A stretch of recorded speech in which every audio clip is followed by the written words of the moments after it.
సినిమాల ప్రభావం జనాలపై ఎంత ఉందో తెలదు గానీ పంచ్ డైలాగుల ప్రభావం మాత్రం గట్టిగానే ఉంది అని అన్నాడు ఆగళ్ళలో మహేష్ బాబు. పంచ్ డైలాగులే కాదు, సినిమాలు జనాల్ని ప్రభావితం చేస్తాయని మళ్ళీ మహేష్ బాబే నిరూపించాడు. మహేష్ నటించిన తాజా చిత్రం శ్రీమంతుడు.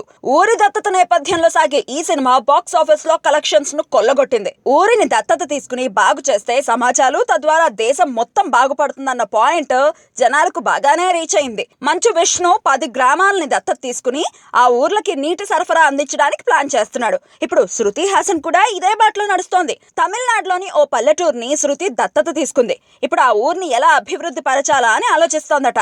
ఇదంతా శ్రీమంతుడు ప్రభావమేనా అని అడిగితే మాత్రం శృతి సీరియస్ అయింది. నేను సినిమాలో నటించినంత మాత్రాన ఆ సినిమా ప్రభావం, ఆ పాత్ర ప్రభావం నాపై పడదు. శ్రీమంతుడు సినిమా కంటే ముందే ఈ ఆలోచన ఉంది. నిజానికి 4 ఏళ్ల నుంచి నేను దత్తత అనే విషయాన్ని సీరియస్ గా ఆలోచిస్తున్నా. ఓ మంచి పని చేయాలంటే సినిమాలు చూడక్కర్లేదు, మనసులో ఉంటే చాలు అని సమాధానం ఇచ్చింది శృతి. ఏదైతేనేంటి, ఓ గ్రామాన్ని దత్తత తీసుకుని అందరికీ ఆదర్శంగా నిలుస్తోంది. అది చాలదు. కంగ్రాట్స్ శృతి.